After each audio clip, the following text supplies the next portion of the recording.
Hi, Jodie Stein. I'm so glad to be talking to you today. We've been kind of in the same community on this parallel track, kind of doing similar kinds of work, healing people from divorce.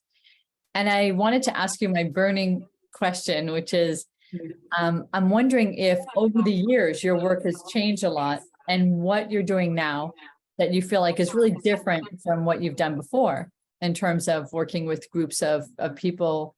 And I know you mostly work with women, but working with women in groups and what you feel like is your angle now after all these years of experience. Yeah, thank you for the question. I do mostly work, I work with women mostly in groups and both men and women individually. And I think, I really value all the ways of, I think all of the healing supports really help. I personally have moved from a more traditional therapy group, which is weekly committed, to ways of working that are bringing in some of the healing, some of the modal like methods of healing that have really helped me as I've grown in my process. One of them is really learning how to regulate your nervous system through this process.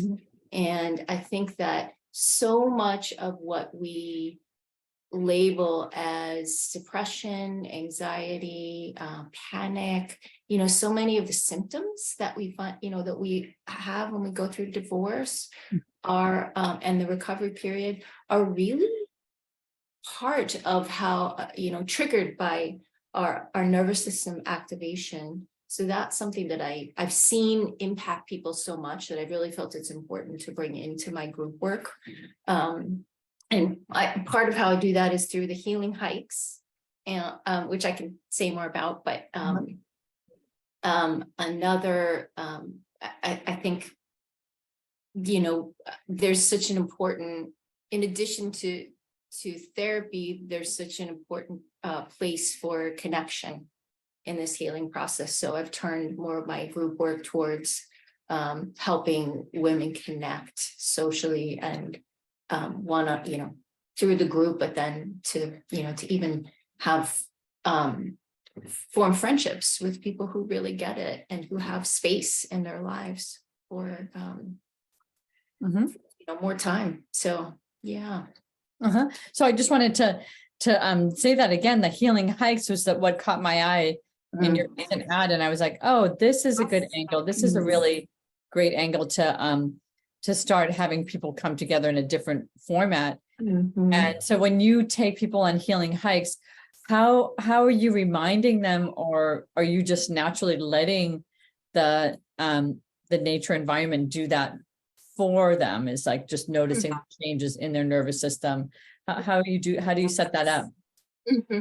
Well, I've just started it, so I'm trying different ways, but this last time that I ran it, I actually gave a talk about our nervous system, like a workshop, and how we can think of it as a ladder where we all day, where people think of it as I think we all know about fight or flight, and we think about it in relationship to physical trauma, but often not in relationship to emotional trauma.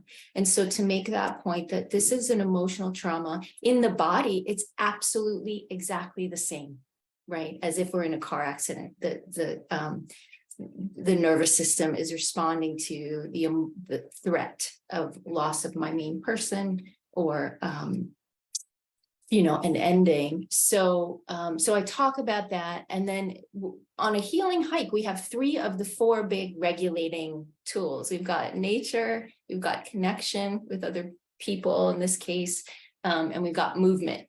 And the 4th one is capacity, like feeling that you're good at something, like at your job. So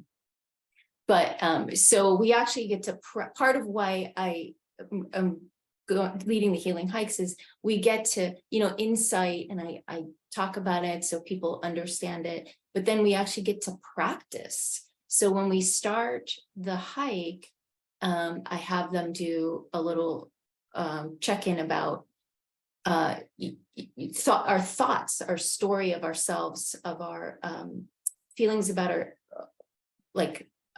who we are, and then the future, how the world looks for my future, are impacted by our nervous system. So if we're in a really activated state, we're going to feel that the future looks scary. I'll never meet anyone, all of those kind of thoughts. I'm too old, I'm too fat, I'm too, right? Maybe I made a mistake, all of those kind of thought cycles. So we check in with those thoughts before the hike, then we do the hike, and then I have them check in again. And so not only do we understand it, but we actually get to experience a state shift, and how a state shifts. Story comes from state, right? So when we shift our state, our thoughts, our story, our beliefs about ourselves and our lives naturally shifts. Mm-hmm. Right. So they get to experience that. That's how I connect it. That's how I did it on this first one. In the future, I am going to bring in nature. It's working more with nature as a regulation tool. So we might do more somatic work with trees, grass, and the nature, the natural world that's there. So that too. Right. Like the five senses, like just bringing. Exactly. Right. More sensory. Really noticing your environment and being present. And this is great, because I do think that sometimes when people come into a group, there may be a certain energy in the group. Like if someone, I know sometimes when I'm leading a group, someone's having a really hard day and someone's having an okay day. And then all of a sudden it's like the activation in the room, like people are like, my okay day is not, it's starting to I'm starting to get worried about all of those things that person's worrying about today. So I think that's great to be in those four steps, right? To be connecting, to be moving, to be in capacity. I think that's a really great one too, is to find an area in your life where you feel some capacity. It doesn't have to be, a career or family. Because I think those are also sometimes in question, changing during a transition like divorce. And so it's hard to sometimes feel okay about the things that are shifting, a lot of life shifts during that transition. And then the whole idea about nature, like just getting out of your regular environment to experience something, that is a really great practical way to teach people to do that on their own. Continually, like to do it with them, I think sometimes it's great to talk about these things, but I think when you're in a really depressed state or in a lost state, it's really hard to do them, or to feel like you show up to people. Yes, I think that and I think your point is a good one, is like, one, we as humans, our nervous systems start to attune to each other. So if someone's really activated and we're in a group with them, it can start to impact our state, or it can go the other way, right? They'll be the activated person may become more regulated, but right. But I think that we tend to do these regulating activities naturally without knowing the science behind it. Like we'll go for a walk, we know these things, right? We'll go for a walk, we'll hang out with a friend going through divorce, and we know they feel good. But I think when we understand that I'm not going to want to do it, right? It's like, I can't rely on, I really want to take a walk right now. But that if I force, that's where the work comes in. If I kind of push myself to do it, I now know that it's actually having an impact in my body, right? That in my nervous system, that's going to help my thoughts, my state change. So that depressed state, depressed thoughts. So yeah, I think it's that part is helpful. And like you said, we don't want to, right? Right. We don't, right. It's very hard. Drawn to doing the things that are going to keep them in that state. Absolutely. Right. These states are very sticky and powerful. And we want to feel better, but when we're in them, we know how to feel that way. We know how to feel depleted and sedentary and afraid, but we don't know how to stay in that other state. So we have to keep introducing the body to it, Absolutely. It's true. Yeah. It reminds me of sort of like if people do yoga or something at the beginning of a yoga class, how you feel so resistant to it. And then by the end, you're like, okay, I got through it, or I really breathed and noticed my body, and that kind of brought me into a grounding state. So whatever it is, I think that people do, that people naturally or just in a habit form, like do physically, I think is another way to switch out. But I love that you're doing it in a group format. I just think that that allows people to be really vulnerable too, and around each other in a more natural way. Yeah, I think that being in nature does, and walking does encourage the vulnerability in the group, and that's what fosters connection, right? As you know, right? That's what really makes us humans feel connected. Yeah, I have a thing. I love that you're doing it that way. And that you're pushing out of the weekly therapy model. But part of my therapy model is not asking people not to be friends with each other, because I feel like there is this way that and I keep looking for and encouraging people to find that way to really practice supporting people and practice being supported without the attachment of another person in your life, that you start taking on your old role, like, okay, well, I'll always come and pick you up, or I'll always have coffee with you. And now that we're virtual, it's a little bit easier, but I just found sometimes that people really needed to, maybe actually what they were doing was they needed to work on their own nervous system to be okay after they talked about what was so painful, or not to compare themselves to somebody else, or but to say, okay, that person's there and I'm here, and I've been where they've been, so I know I've gained some capacity in this process. I have another place to go. And I think that you're making an important distinction, because you're running therapy groups, and I don't do that anymore, but I do individual therapy. And so you're doing, those boundaries are there because it's therapy, right? It's a group there, whereas mine are not, right? They're support groups, they're workshops. So there's a place for both. I really support. Yeah, and I love that. I love that people could experiment with both. And then that way, and then in the natural settings, they're also practicing like how close they want to come to people and how close they want people to come to them. Like they get to practice that, which I think is important too. I mean, sometimes I think therapy is a little bit not in the real world, right? So it's great to have a place to practice that, and also to feel like you can show up somewhere and be accepted. To walk and hike and talk, and of your experience, you're feeling accepted. Yeah. Right. And then I think when you when you want to work on deeply held patterns and beliefs and emotional traumas, therapy is important, right? So both work together. Yeah. Right. And I think sometimes it's like in between like support and therapy that happens in my groups, because a lot of times people stay for quite a period of time, because they're really wanting to really conquer the next stage, like get back into another relationship and feel confident, or feel comfortable being alone, or whatever that step is for them. So what do you? That's beautiful. The long-term group that you have. Yeah. Yeah, I think both, like what you said, like both benefit, and there's not one recipe for everybody's grief and everyone's transition, right? Right. Tell me, you were talking a little bit when we were talking before we were met up, you were talking about kind of the spirituality behind some of the work that you're doing, the ground zero thought, coming back from ground zero. Well, I think that, this kind of process of falling apart, it really is, it touches us on this deep spiritual level. We are, our identities are stripped away, and all the our sense of, our life structure, our identity as a husband or wife or partner, our, perhaps our financial security, maybe job, our living space, all of our identity as married.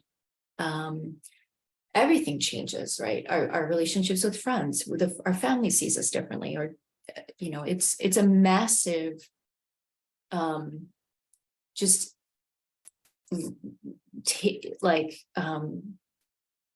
descent into the unknown, and we don't have control. And that's very hard for us humans. And even if we have initiated, we still don't really have control of that process. And this is going to hit us more so if we've been blindsided or if we are left.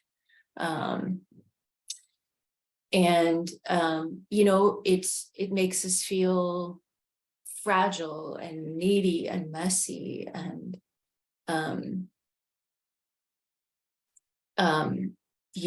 these are it sort of exposes us to the truth of what it means to be human, because these things don't last, right? And whether we lose these things through divorce or a death of someone close to us, eventually our own death, right? So it brings us into this territory of what it really means to be human. And it does mean loss. And we like to think we're in control. I mean, and I'm no different. I don't like it either, right? I mean, being a therapist and knowing this is what's happening it's helpful, but it's still, it's a very difficult process to go through. And yet this is really what can fuel a really deep kind of transformation.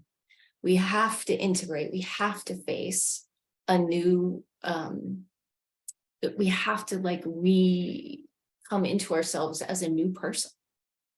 And as you know, and I know you do this work in your groups specifically, is like how to restart my life. And that is growth. I mean, that's a tremendous growth. If we can grieve and come to terms with all there is to grieve, and reconnect in a soul way of like, who am I now? And it often is a lot more authentic and real because we've been through this process. When I went through my divorce, it really opened my eyes. It was the first time I had something like this in my life. And some people get this quite young, but some don't, where I couldn't keep it together and I fell apart. And as a person who I was a self-reliant type, and I had never really had to deal with that before. And it's very, so much anxiety comes up. Your mind wants to solve it, right? Like, where do I move? What do I do? What do I, is this going to last forever? And yet there's just a period of where we're in process. We haven't reformed yet. We're unformed, right? We're breaking down. Yeah.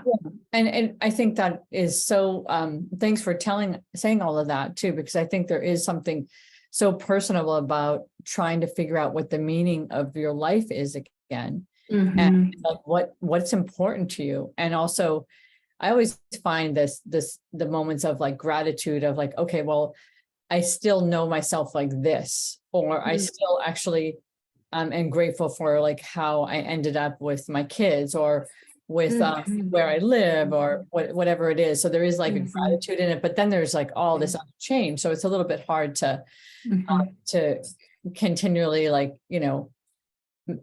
balance all of those things, because I think it's a crazy out of control time that you're juggling with the rebuild, what's next. And I liked what you said around the nervous system is like that fear of the future.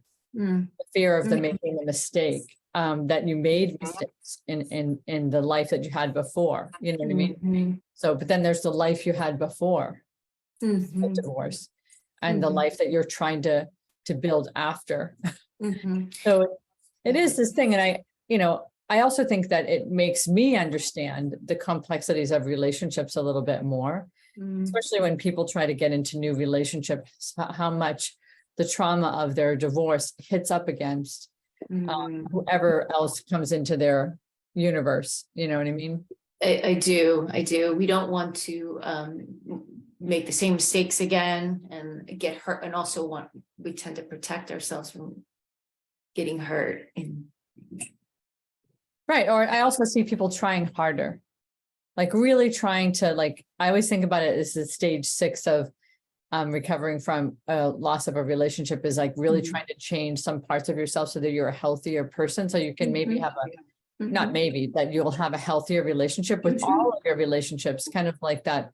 Like maybe you were a person that didn't really consider certain things, or acted out certain ways, or whatever it is. Like we're all, like all of us are blind to some parts of our personality, but I really see people doing that work. Like, how do I affect that person? Or maybe I did. that close to people, and maybe I do need to be more, Right. sharing of myself, or whatever it is.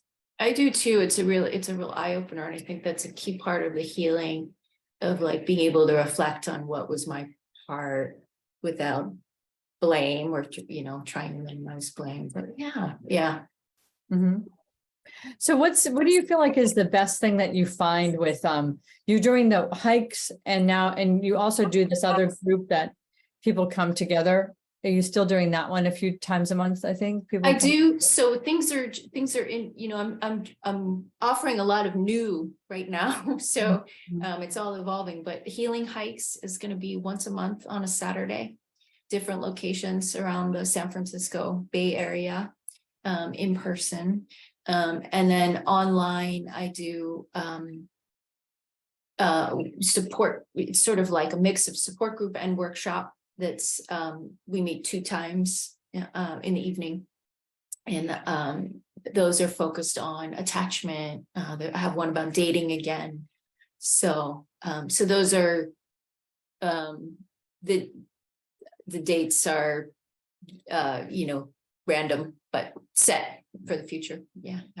So people will just get to work on those concepts of how to get out there or face their fears. It's more of a led thing, where people are like talking about their process, about how they're entering into that phase, or it combines a bit of both. I mean, but it is a workshop, so I'm presenting material, but they also have people also share their story.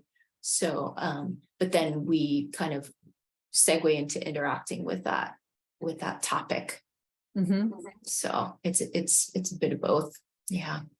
I think that's also good that it's just one topic too, because people can really dive into that. And there's so many questions and hesitations that people have about dating. And so it's good to have, I think that in my, regular groups, and maybe while you're in nature hikes, people might not bring those things up because they're really working on themselves. Right. Right. Then it's like, we're really good to have a space where you're just focusing on some strategies, or even just ways to build yourself up, or be more yourself, or whatever the person's trying to practice. So you've been doing this work for quite a long time, and I wonder what inspires you to keep doing it. Yeah, I think well, it's personal. I mean, I went through my own divorce and just was really like, it was a shatter. I felt shattered. I felt it was such a difficult time. Groups really helped me. So I still feel really connected to offering that to help people through the process. I know how important it is, and we often underestimate, or I mean, for people who are new to group or even therapy, like it's hard to get how it helps until you experience it. Like, people were sharing in emails after the healing hike, like, yeah, I've never shared vulnerably like that. There are often so few spaces in our lives, or, even friendships, some friendships might not be that way, right? Where we go that deep. So I love creating that kind of space and bringing people into that kind of connection. So I think that's really part of what I love about continuing the work.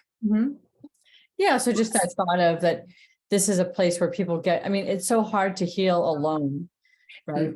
And even in the one-on-one therapy, like, you need to go deep in your own work, but then there is this feeling of like, I need to relate to other people going through this, so I don't feel so kind of excluded from my current life, or my Yeah. community or whatever, sort of like a way to create new community. And the skill I really teach in my groups, like we don't learn it as a skill, but there is a skill to creating authentic, real connection, and to feeling that like I can really be there.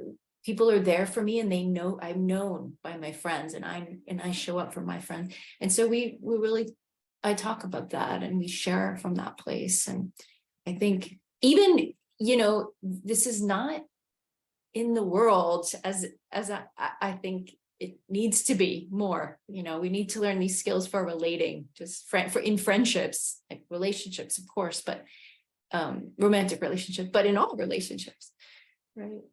Right, being connected, how to share. I was in a group many, many years ago. Gosh, must have been like 35 years ago. And that group, once it ended, we're still connected, like as friends, many, many years, like, 3 decades or something. And that's like, those are one of the groups that like people reach out and like, this is happening, that's happening. And it's really interesting because it is really that true connection that we've developed over 3 decades. But it started with having permission to like get a little bit closer. And that was a group, even though that we could talk to each other outside. So that was a place that we practiced kind of being able to deal with all of the things about connecting and having boundaries and Right. And trying to be authentic and not open up and all of that. So I think it is important. It is really important, especially different stages of life. Absolutely. Much easier in certain stages of your life to just have connections, but they might not be the authentic ones, right? And those, I'm sure those connections are so rich over that long, we have such history, and like we get to know our friends, like they're the things that are their quirks, and they're right, and like love those too, and they know that about us. And yeah. And I think there is something about really emphasizing that in community now. And I think we all probably felt that. And I don't know if you're noticing this in your practice of the changing community and people wanting community a lot more right now. And also people are a little awkward in socializing. Yeah, I think that's true. Kind of like maybe our level of, maybe we're not used to it, or we're all a little more sensitive. Yeah, we're all coming from the 4-person pod or something. And it's like, wait, we get to expand, but like, who are we going to spend time with now? I've been noticing that anyways in the world, like people are a little hesitant or a little more used to being isolated. So it's like easier to go back into that space. So I think this is also really encouraging that you're doing all these different ways of people coming together, especially right now where I feel like we all need community. That's almost like, come and enter this community if you're needing some emotional support, right? Yeah, it's good to have. I think there'll always be, I've seen that too. People want in person, and yet there's still sometimes it's tricky, right, to get there. I think for me, my groups actually ended up being much more people on time and people showing up. So it's much more consistency.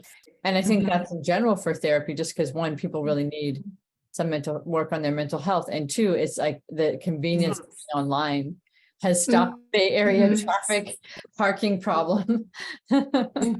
Right. And there's definitely there's something to be said for that convenience and even safety of being in your own space. So that can aid showing up, right. So I think it's I wonder if we could talk just a little bit about something else, some kind of words of wisdom that you might have for people that are thinking about trying something new in terms of connecting around their grief, or what would you advise them in terms of like if people were looking for something to make a difference? There, as far as the process of how people build themselves, kind of come back and develop a new self and identity after divorce. I think for for me, that what I help people do is try to trust and allow there's going to be a grieving process, like a falling apart process. Like you're not going to be the same for some time, right? You're gonna be like going through these waves of emotional upheaval and change. But so there's a way of like giving permission for that to be a process where I'm not totally in control of. Like my mind is not, I might want it to be 2 months and then get over it, right? But it's its own process. It's not a mind process. It's an emotional process that it's not linear, but that you can still, you can still bring a structure to that for healing. And this is kind of getting at what you were asking of, like, I think, and really thinking about it this way is like, how do I build in time? I think that's one thing that's really important, building in time for support. So therapy support groups, social connection support groups, workshops, giving that space to be felt and talked about. Of course, there are times you have to push it down, like to be with you there for your kids, to be at work, but schedule times to allow it to get some airtime. And then the other thing that I really think is so important is helping people understand their nervous system triggers, protect your state, right? If you go to a dinner and there's 5 couples and you notice your thoughts starting to go to like, I'm going to be single forever, or I'm never going to meet anyone again. Be careful about accepting those invitations. Be mindful. Maybe don't, right? Explain to your friends, I can't come right now. Right? It's nobody's fault. I mean, they don't mean to hurt you, but it's like you have to be in charge of really protecting your state. And then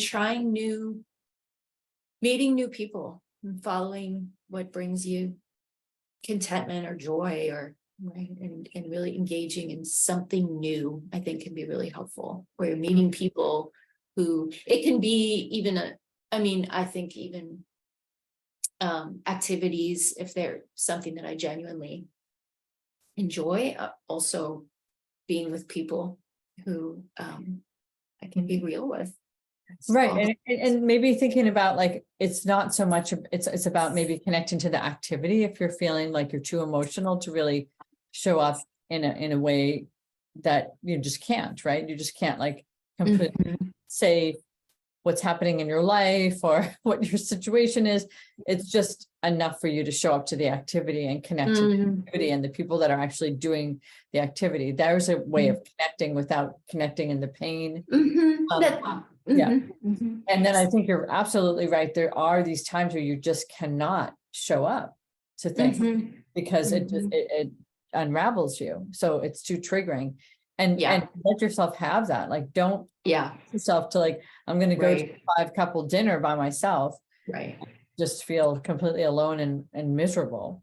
Right. I totally agree. It's really important, as you're saying, to give yourself permission to do what protects you during a state, during a process like this. Right. I like that also, like you said, really give yourself time to find ways that you support yourself. And then there's going to be other times you have to press that feeling down, because you have to function, but that there should be a time where you actually can let it out. Other people that are maybe going through similar things, or however you get your support. Because I do think sometimes people can't talk about what's going on for a while. It's painful, and they can't talk about that to the general public, but they can talk about it to the private environment that they're creating for themselves to talk about it in. Like that's being held in a very special, like very kid glove way, so at least it's being talked about somewhere. I think those spaces are so important. Right? So important. Yeah. So I really liked what you said, protecting your state, being careful about accepting invitations that trigger you, meeting new people so you can be Mhm. that new person that doesn't bring that you don't have to bring your past there. Mhm. And then encouraging yourself to engage in something new. I think that's all. Like, then you remember kind of who you are, because you're not being triggered by your old state, right? Mhm. Mhm. I love You start to engage the seeds, like, of your new life, right? Whatever that is, right? They're already the seeds. Now you're Right. I remember myself like this. I remember myself like that. That's exactly kind of what the question I was asking, and you unraveled it really well. It wasn't so much like how to get people in, but how to get people to think about it. Okay. Think about how they're gonna set something up for themselves that's gonna help them. And then, sort of going from that thing that they know how to do that makes them feel either the same or bad to like, hey, we're gonna attempt to go into this place as you can. But you gotta have a few ways of letting yourself have some of these feelings and processing some of these feelings. Right. I think that's where you use your mind. Like, we all want to use our mind, right? Like, people come to us, I'm sure to you too, like, what do I do? How do I, get over this? And the truth is that there's nothing you can do to get over it. You have to feel through it, but you can use your mind to, like, structure a healing time for yourself that's going to include feeling out of control, right, as you grieve. Right.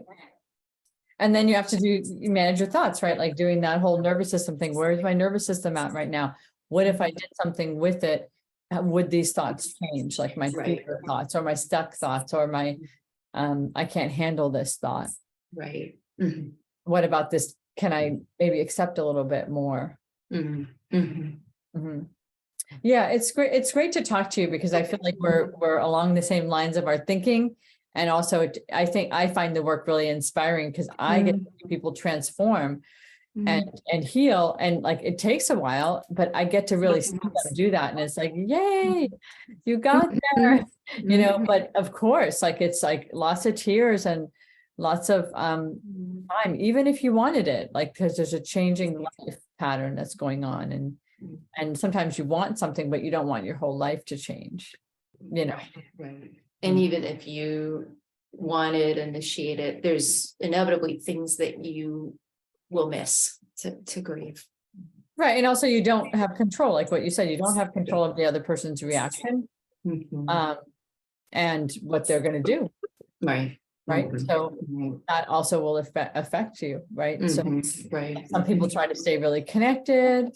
Some people can't ever, and there's no recipe to any of that. It's just really unique to the relationship that's ending, and really unique to the personalities, and also detachment, right? Yeah.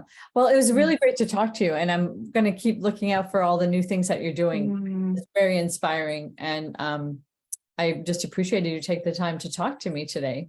So thank you. Thank you for inviting me. Really, it's great to talk to you and share with the folks who you help and support through this process, and really respect your work so much. So yes, same here. Heartfelt. Thank you. All right. Well, take care, and I'm sure we'll bump into each other soon online. Sounds good. All right. Bye for now, Jodie. Bye.